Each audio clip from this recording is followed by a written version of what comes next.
Al San Carlo di Voltri va in scena il match tra Voltrese e Campomorone, valido per la sesta giornata di campionato di eccellenza e con in palio punti importanti per la zona alta della classifica. Partono subito in attacco i padroni di casa. All'11° su punizione Chiodi mette un cross morbido in aria, riceve Guarco che tenta il pallonetto, ma Moraglio blocca. 10 minuti dopo ci prova il Campomorone. Rimpallo fortunoso per Fossati che dal limite prova un tiro a giro che però non impensierisce Faggiano. Al 35° altro cross in area per la Voltrese che svanisce sul fondo. Al 41° Fontana serve Mantero che controlla e calcia a lato del portiere.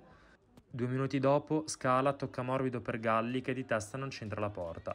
Allo scadere del primo tempo ci riprovano timidamente i gialloblu con Scalzi, ma nulla di fatto. Il primo tempo termina povero di emozioni sullo 0-0. Come a inizio gara, a partire in avanti al 51° la Voltrese, che sfiora il vantaggio con questo tiro al volo di Ozuna. Arriva subito la doppia risposta del Campomorone, prima con Babliuk, il cui tiro non preoccupa Faggiano, poi con Trabacca, bloccato da un attento Chiappe. Dall'altra parte del campo, al 79°, Chiodi calcia debolmente al volo e Moraglio blocca sicuro.